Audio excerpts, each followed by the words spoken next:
Hingga pemimpinnya bisa digulingkan. Di Indonesia ngeri sekali. Milenialnya 85%. Jadi kalau ini dibiarkan tidak mustahil ini seperti Suriah, seperti Libya. Karena media sosial hari ini kita sendiri kadang-kadang ragu. Berita yang kita terima ini hoax atau fakta. Kadang-kadang saya sampai menanyakan kepada teman-teman yang di Kominfo, ini hoax apa fakta? Karena beritanya ada apalagi dengan dibumbui dengan ayat-ayat. Nah ini kalau kita tidak tabayun, tidak cek dan recheck, bisa jadi kita akan terpapar ke sana. Karena ya mereka bisa jadi sudah ada di sekitar kita. Ciri-cirinya seperti apa? Ya mereka biasanya menganggap orang yang berbeda ini adalah musuh. Nah, ini sebenarnya persoalan yang tidak seimbang. Mereka tuh menganggap kita musuh dan kita tidak menganggap mereka sebagai musuh. Jadi tidak seimbang. Dan orang-orang ini kadang-kadang secara tampilan fisik itu rajin ibadah, tapi nggak punya akhlak. Akhlak kepada lingkungan, akhlak kepada negara, termasuk akhlak kepada pemimpin negara. Mereka cenderung anti terhadap kearifan lokal, budaya tradisional yang ada di sekitarnya, dianggap bahwa itu bid'ah, syirik, dan lain sebagainya.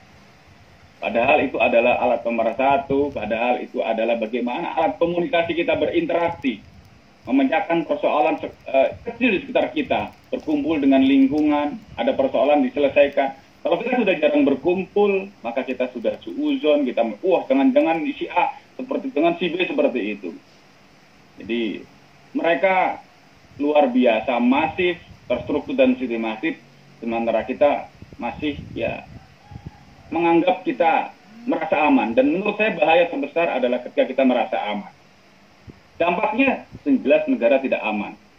Mereka menggunakan politisasi agama seperti tadi yang disampaikan Pilkada DKI, dan kita yakin ke depan itu politisasi agama akan muncul lagi di jelang Pilpres 24. Jadi negara diobok-obok atas nama agama. Kalau saya melihat ini seperti ternak.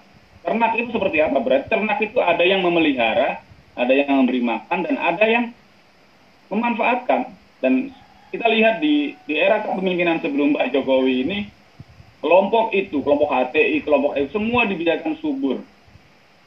Jadi, dan kita tahu kelompok yang punya masa besar pasti akan diperhitungkan oleh kelompok politik. Karena untuk kampanye misalnya, seseorang harus mencoblos partai A misalnya, sampai menghasilkan ratusan ribu pemilih, itu butuh berapa miliar atau mungkin berapa triliun. Ini cukup pegang kepalanya saja. Kamu instruksikan kepada anggotamu untuk nyoblos A misalnya. Dan itu realis. Dan ini terjadi. Jadi ada ternak radikal. Jadi ini ngeri sekali. Kenapa? Masyarakat kita tidak merasa terancam. Jadi bagi saya nasionalisme adalah merasa terancam. Saya dulu ketika berada di markas radikal, itu rumah saya pinggir jalan, depan rumah tukang bakso lewat. Tukang baksonya berhenti, banyak yang beli. Padahal tukang bakso beneran. Kita mikirnya tukang bakso ini intel.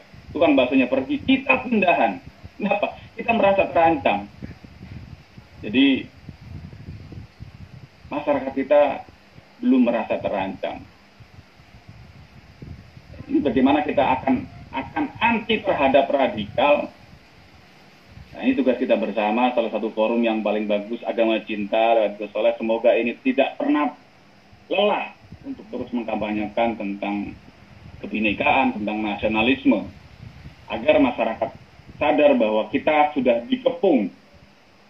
Bahkan bukan hanya dari satu penjuru, seluruh penjuru. Kita sudah dikepung oleh ancaman, tantangan, hambatan, dan gangguan dari segala penjuru. Dan kita sudah diadu domba antar suku, antar agama, yang seagama kita juga ribut. Jadi kalau melihat proksi dari internasional, ada yang menghendaki Indonesia bubar, dan nggak perlu peluru banyak, nggak perlu senjata yang banyak. Indonesia sudah terpecah-pecah tadi, antar suku, antar agama, yang seagama sudah ribut.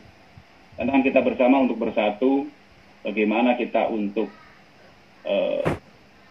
melihat potensi ancaman, bagaimana kita bersama-sama memasyarakatkan tentang nasionalisme, tentang Pancasila sebagai alat pemersatu, bahwa inilah Indonesia. Jadi kita kalau tidak waspada, barangkali keluarga kita, orang terdekat kita akan menjadi sasaran mereka. Itu mungkin paparan singkat dari saya. Luar biasa, sekali lagi terima kasih. Agama Cinta, insya Allah saya dan kawan-kawan dari NI Center siap mendukung kegiatan ini. Syukran Ustaz. Sekali Barakallah. lagi, salam Pancasila, salam kebinekaan. Assalamualaikum warahmatullahi wabarakatuh.